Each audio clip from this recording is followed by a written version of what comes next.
Assalamualaikum warahmatullahi wabarakatuh.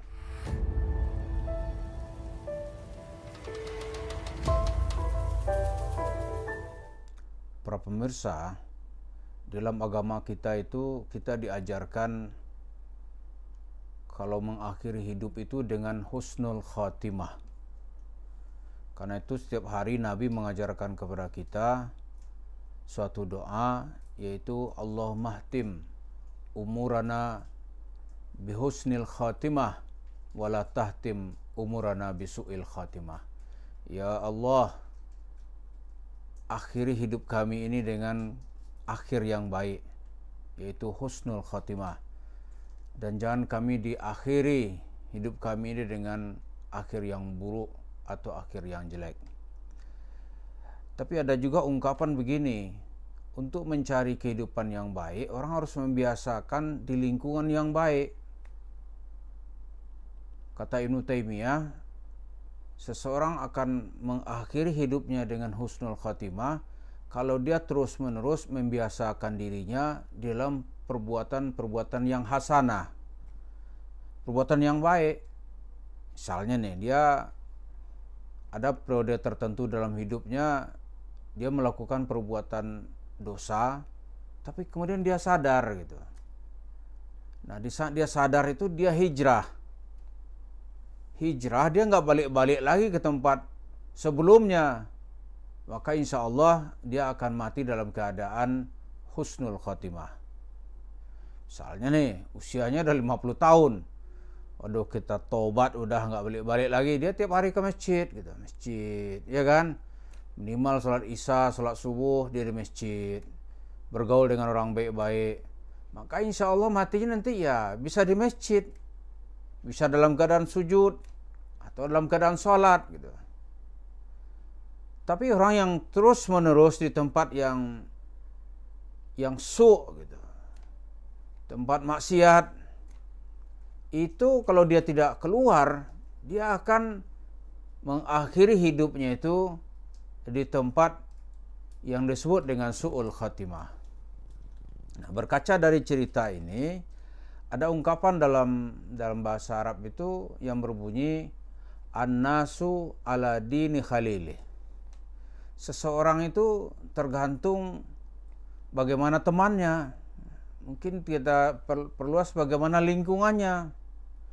Kalau tiap hari lingkungannya lingkungan dusta, lingkungan maksiat, ya, dia nggak mau diajak keluar, maka akhir hidupnya nanti akan meninggal dalam keadaan bergelimang dalam kemaksiatan.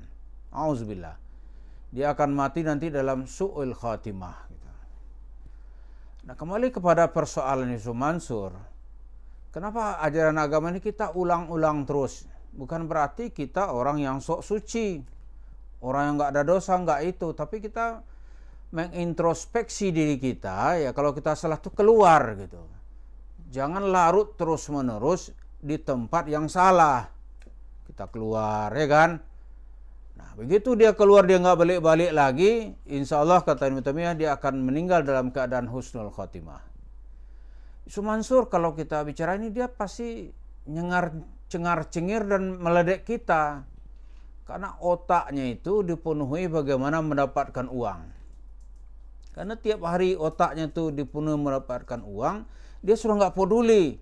Mau halal, mau haram, nggak ada pedulinya. Akibatnya kehidupan itu panas. Duit nggak cukup buat dia. Misalnya nih, tiap hari orang mengutuk dia, mungkin ribuan masyarakat mengutuk dia tiap hari karena uangnya diselewengkan gitu. Dia bangun hotel city, ya kan? Kalau dia keliling itu mengatasnamakan umat itu. Di hotelnya itu ternyata dia jualan kamar, itu jualan lendir. Jualan lendir loh itu.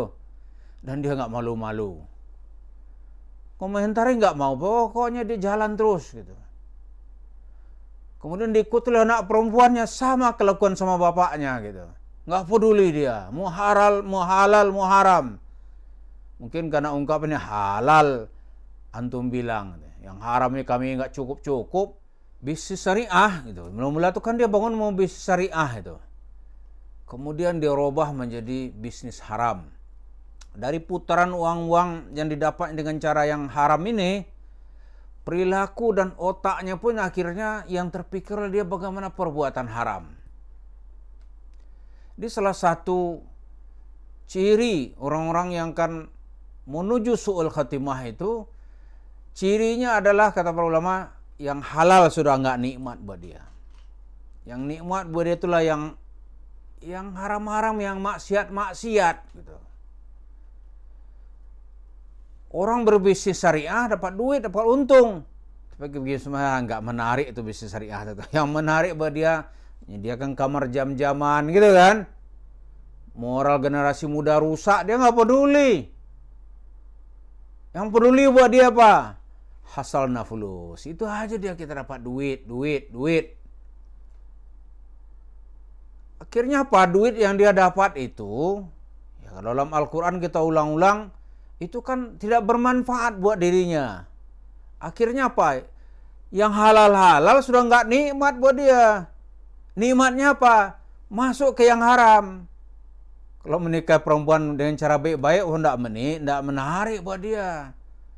Caranya kemana? Ya mencabuli orang tuh baru menarik. Kenapa? Setiap hari orang ngutuk dia. Jadi kalau nanti misalnya dia terus-terusan begini, nggak mau diajak ke jalan yang benar gitu, malah dia cengar-cengir, meledek orang dengan cara-cara yang tidak bermoral gitu. Kalau kita sampai pesan-pesan begini nih, nanti keluar videonya, ngerti apa ente? Berapa duit yang ente miliki? Ente siapa? Gitu-gitu dia sama orang nih. Seolah-olah karena di otaknya itu kemuliaan itu dengan uang, maka dia menilai orang itu dengan uang. Orang nggak banyak seperti duit, orang yang tidak punya duit sebanyak dia, wah itu dia perhinakan itu, siapa itu? Katanya. Langsung orang dia rendahkan gitu. Tapi dia ingat, ada yang bisa merendahkan dirinya, memperhinakan dirinya. Ya, seperti sekarang dia mulai jalan menurun terus menuju kehinaan. Terus gitu.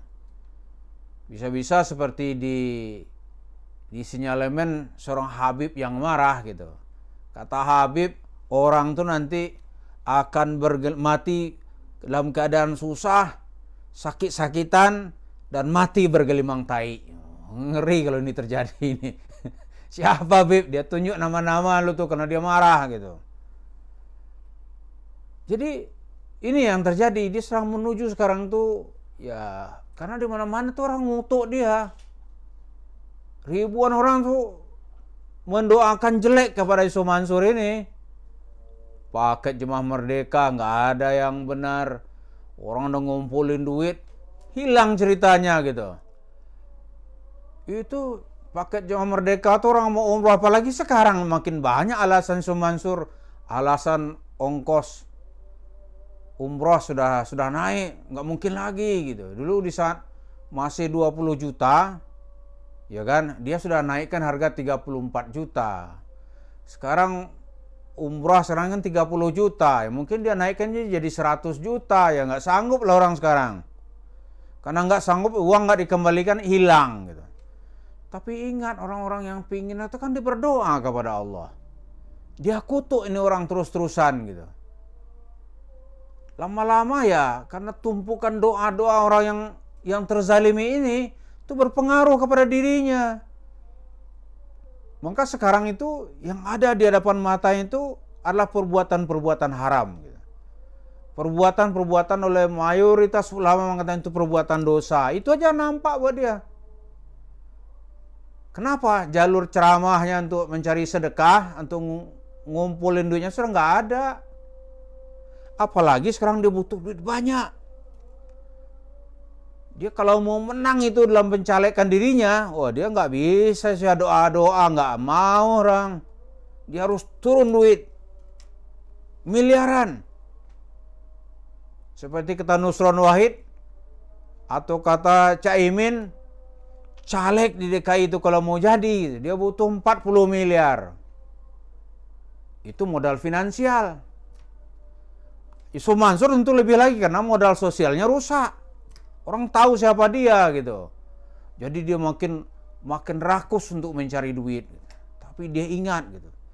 langkah itu nanti dia akan tersungkur karena menginjak kerikil atau dia masuk terperosok ke dalam lubang.